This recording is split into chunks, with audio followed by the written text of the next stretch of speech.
Deontology is probably the most critical school of ethics in an age of artificial intelligence. It has to do with the intentions that we give, in that case, to the machine. It's well known for its form as a Kantian philosophy. Immanuel Kant proposed the categorical imperative that what you always would need to do is to act, that your action could become a general law, and as long as you have that intention, all is good. And a lot of ethics is intention, has to do with intentions. For example, the golden rule: always do to others as you would like them to do unto you. And as long as you do that, you are an ethical person. It's the ethical intention that matters here. And the question here is, well, what are you aiming for? Are you aiming to persuade people, like a persuasive technology as used in social media? Or are you aiming for educating people, like it's sometimes of the goals of newspaper, of informing people? Are you aiming for profit or for safety when you have children online? And so this is very important. What's the intention given to the machine? And it has to do with the machine learning paradigm. It's so crucial for the machine learning paradigm because that's how it's driven. Let's let it go again through our machine learning little framework, and let's see how crucial that is. So for example, we have data input. Right now I'm here in Davis, in the University of California in Davis, and let's say I have the intention of going to Rome. And I ask the machine, well, what's the best way to lead to Rome? And famously, many roads lead to Rome. Some say all of them will end up in Rome. So I ask the machine, well, I'm here, I'm giving it the data, I am here, that's the data where I am, that's where I want to go, that's the goal, and then ask the machine how best to get there. And it calculates the best way, just as any good Google Maps does. Now, hopefully you told the machine that you want to get to Rome alive, and or with all your limbs, and or that you would have the goal not to have to swim through an ocean while you do that. Now, while that sounds funny, defining the goal well and defining the intention well is extremely tricky, especially important when you deal with a superintelligence, because that's the naive idea, or the hope. We talk about the good, the bad, and the ugly here. So the hope is we give the machine all of our problems: hunger, war, climate crisis, racism, and so forth. We give it all. That's where we are as humankind. And then we tell it, what's the goal? Well, we want to make the world a better place. And we ask the machine, how can we achieve it? Now, it could very well be that the machine comes very quickly to the conclusion that if you want to end hunger and racism, what you have to do is you just end humankind. Then you don't have any racism anymore. Now that sounds a little bit extreme, but it's at the core of what they call, like, that's when people usually mention the paperclip maximizer. So if you hear that, it comes from Nick Bostrom, a philosopher and technology philosopher who taught us a lot about artificial intelligence and the existential risks when dealing with superintelligences, from Oxford.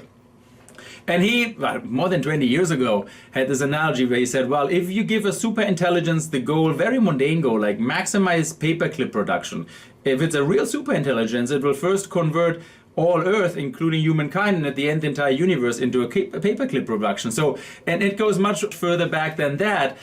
Be careful what you wish for. That goes back to the mythical king Midas, who famously wished that everything he touches turned to gold, and then he touched his daughter. So you really be careful what you wish for when you're dealing with a superintelligence. Formulating your intentions well. What was King Midas' intention when he said everything he touches turned to gold?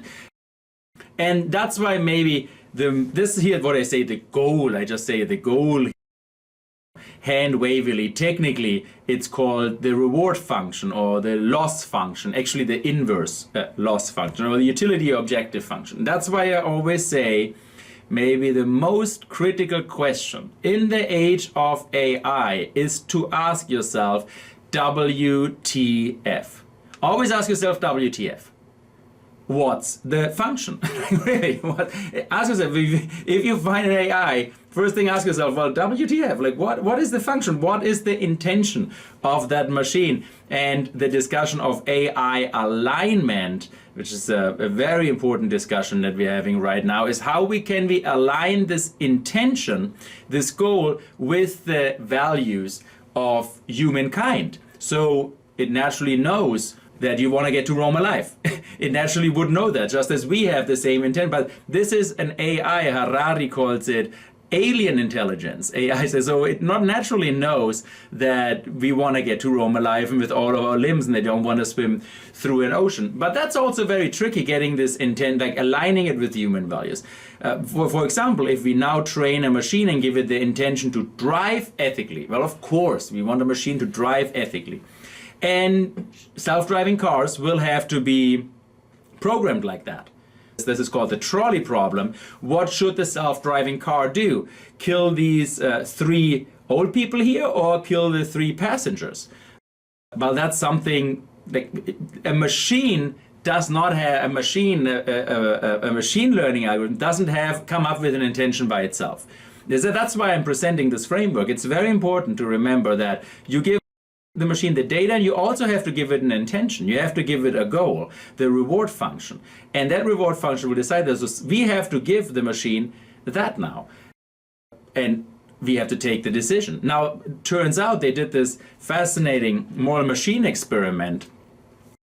And what they found, not surprisingly, that we don't agree what our intentions are, what the goal is. So for example, if you go across the world, it turns out on average, we would like to save dogs more than cats, and criminals are somewhere in between, right?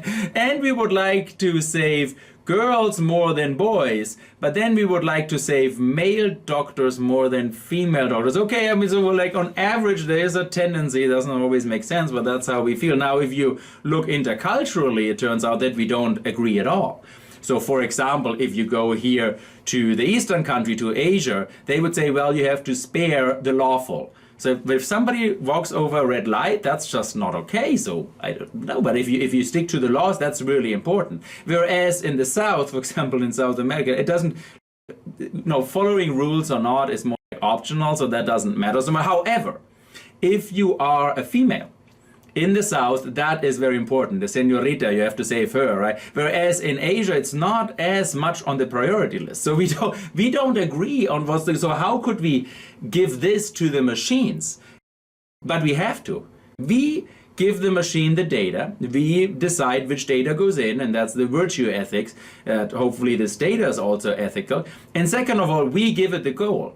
Now, somebody always gave a goal to the machine. That is extremely important to remember, and that person should be the one responsible for what the machine is doing, because the machine itself didn't give its goal. Somebody at the beginning trained it and gave it a goal. Now, it might be that the goal was more like in supervised learning. In supervised learning, the goal is more clear. In unsupervised learning, it's still somebody told it, well, fit this data to whatever, a regression or a Markov model. These are very different. So even in unsupervised learning or in reinforcement learning particularly, yes, somebody gave it a goal. And that human, number one, should be the one responsible, because it's very tricky to get that goal right, especially if you deal with a super intelligence, as the paperclip maximizer is reminding of.